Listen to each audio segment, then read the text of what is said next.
Super excited for the girls. Felt like something that they deserved. They worked hard for this opportunity, and then actually, having the support to go and basically extend our season a little bit and get another week in here and go out and see what we can do one more time. But I think it's good for this team. We're so young, and just that opportunity for them to get another postseason match. And we kind of talked about it this morning in practice that, like, basically the WAC tournament for us was kind of the end of last season, and like, what can we take now out of this tournament or out of these matches and start to build into next year. Obviously we have a big core of our group coming back next year, and we've been very young, so that's kind of what we talked about. That's probably what we'll focus on this week in practice. Like, how do we start building momentum for next season instead of like so focused to that buildup of the WAC tournament that we were kind of in all year long.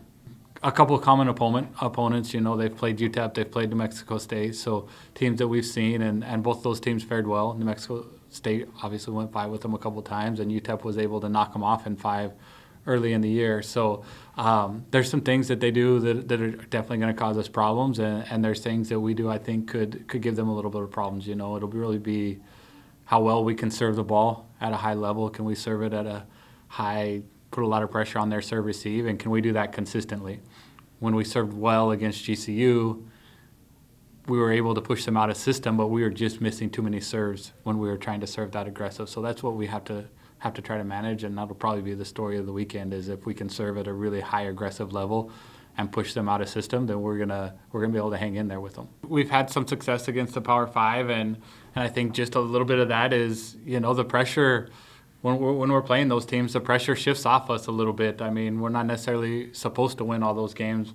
I mean, we've always felt like we have an opportunity, and the pressure comes off a little bit. And I think that'll be our key, is for our girls to go in there and play without pressure. And we've talked about that a little bit this morning. And like I said, this is a fun week of practice for us, a fun trip for us, and without playing with a ton of pressure like we put on the girls to compete for a WAC championship. Like, that's ultimately our goal every year, and there is some pressure to compete at that level. And like you said, this is a second chance for us, like not necessarily knowing if we were going to get in or not get in, and getting the opportunity to go play a good Arizona team, and really an opportunity to really move the program forward. I mean, we go there and get a big win in their gym, and I mean, that just sets things in motion. And if you look at the NIVC over the last couple of years, what it's done for a couple of teams that have made good runs. Utah Valley in 2018 went there and won a pair of games, and then come back and go on to win back-to-back WAC championships. And then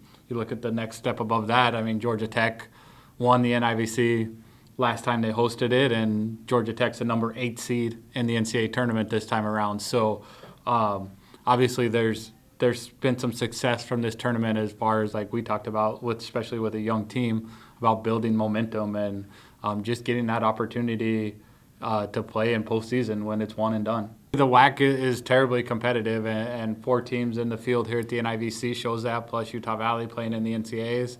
That's 5 teams that are playing in the postseason, and I think we expected that when we took in some programs like Sam Houston and SFA, perennial top 100 RPI teams, and the WAC's not very far away from being a 2-bid league, and as teams continue to get better and continue to develop, and we push our RPIs back up there, like I said, that's going to be the challenge of the WAC, is how do you compete at the top day in and day out, and hopefully we can get it to where this is a 2-bid league, and there's 2 of us in the NCAA tournaments next year or the year after.